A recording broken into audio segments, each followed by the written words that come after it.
traditionally you had the youth group, and then you had marriage prep, right? And people went from youth group to marriage prep. And then they started noticing, there's a group in the middle. They're too old for youth group, and yet they're not cooperating and going into marriage prep. What do we do with them? And so they said, we'll start a group. We'll stick them in that room over there, and perhaps they'll all pair off and come out and come into marriage prep, where we will once again know what to do with them. Right? What happened was the young adult group kept having to push up the upper age. Right? Because first it was like the college group. It's the post, it's like, we'll throw you a bone. Right? A few years after the youth group, okay, fine, we'll have another graduate program for while you're in college or whatever, looking around and finding each other. And so they said, well, 18 to 25. Well, then people were running those groups, and I kept hearing, we said 18 to 25, but we're getting 30-year-olds. And so then they say, okay, 18 to 30. And then they say, yeah, we're getting 35-year-olds. So now they've reached the point where the young adult program is 18 to 40.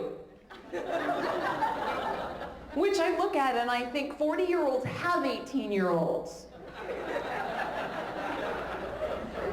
So there's something kind of wrong here. Because the experience of being 18 and single is very different from being 40 and single. I've concluded that there are 3 stages of single life. There's woohoo, right? I just got out of college and every night's a party because we all still live in the same town and it's great, woohoo! That's stage 1. Stage 2 is, man, I sure go to a lot of weddings. One summer, a long time ago, I was invited to, I believe the number was 15 weddings in one summer. Gee, I got buy a lot of wedding presents, I wear a lot of those little prom dressy things. And then the 3rd stage of singleness is, where'd everybody go? Hey. So most people's goal is to get out of singleness, if they're really enjoying singleness, come as close to the where'd everybody go stage as possible. But a lot of times you start finding yourself in that where'd everybody go stage. And unfortunately, that's about the same time that the church dumps you. Not the church, the Universal Catholic Church of Rome, but your average parish structure eventually says, look, you no longer fit into the young adult scheme. We got nothing for you. You're just going to have to wait for the seniors casino bus.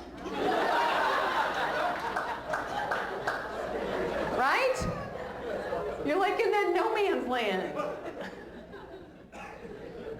I've never thought the answer was more groups. My feeling has kind of been that the church has too many parishes, have too many groups as it is.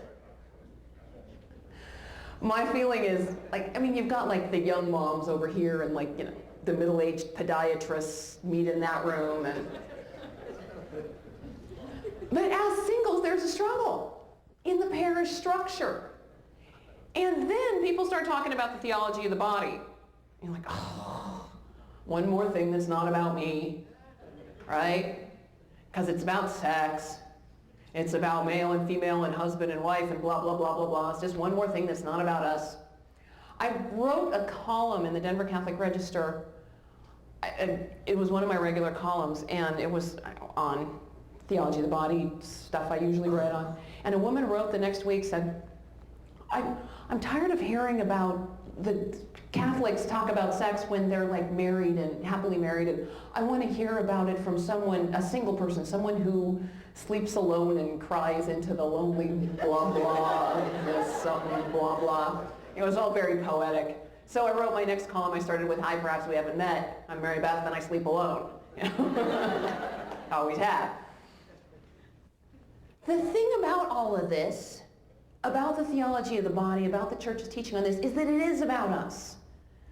And that's what I love, is that John Paul II's theology of the body, and for those of you who aren't familiar, I'll tell you in a minute exactly what comprises it, but just for starters, it's about, John Paul, I might as well just tell you now, what the heck.